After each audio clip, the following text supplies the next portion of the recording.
So ayun guys, magandang gabi sa inyong lahat. So ngayon nakikita nyo po itong ating daytime running light. So gagawin po siya natin ng demo kung paano siya i-download yung download or scan yung ating QR code para ma-download nyo sa applications nyo, no? So requested po yan ng ating customer. So pakita ko sa inyo kung paano yung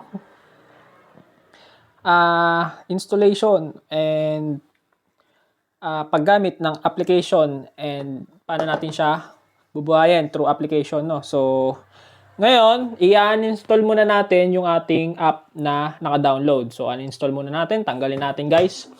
So right now, gagawin lang natin para ma-download or ma-scan yung kanyang application or yung sa QR code niya. So sa inyong Android phone, swipe lang po kayo sa left and makikita nyo yung Google.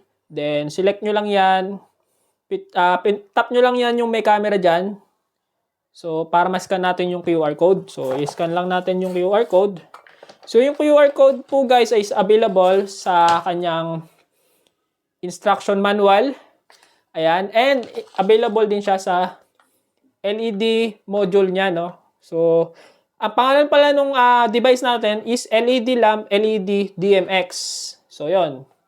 So, pwede natin i-scan to. Pwede natin i-scan yan. Parehas lang po yan. So, tapat nyo lang yung barcode nyo sa inyong screen. Tapos may lalabas dyan na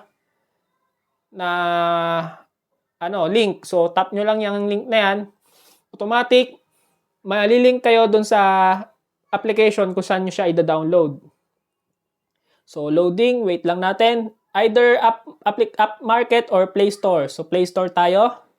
Then, install mo lang. And wait mo lang mag-install. And continue. Continue. Wait lang natin. Skip. And yan. Nagda-download na siya. As long as may internet connection ka or data connection, ma-download mo naman yan.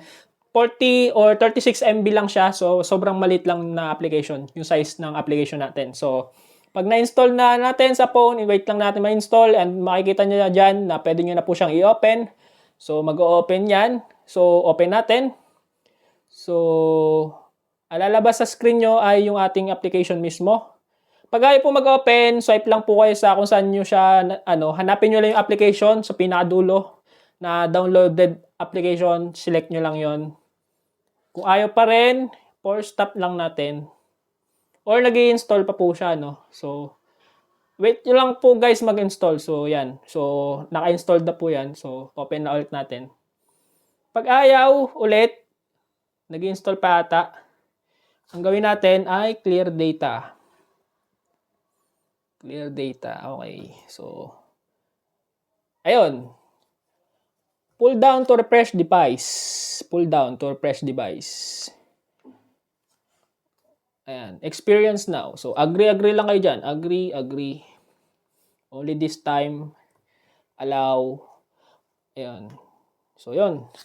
So, ngayon, wala siyang madidetect na device kasi walang naka-open na device. So, ngayon, sasaksak natin siya sa ating battery para ma-detect or ma-test natin. Sa mga gustong mag-test or mag-try, make sure meron kayo 12 volts battery. 12 volts po yung power niya, yung input niya, no? So, wag nyo isasaksak sa 48 volts. Baka sumabog or masira yung ating device.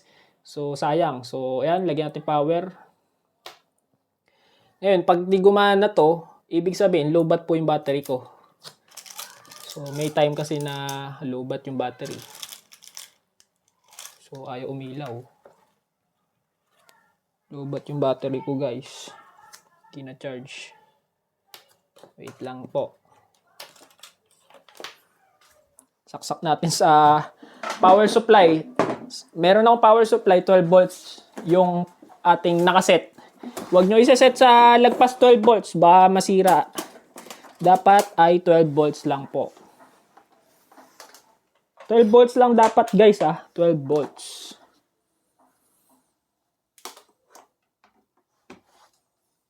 So wait lang guys.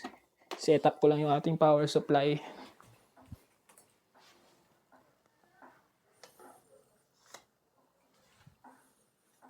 So ito.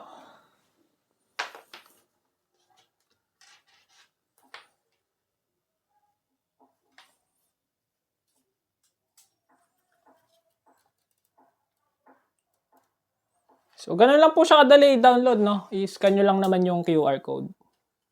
And kung paano ma-scan yung QR code, tinuro ko na rin, guys.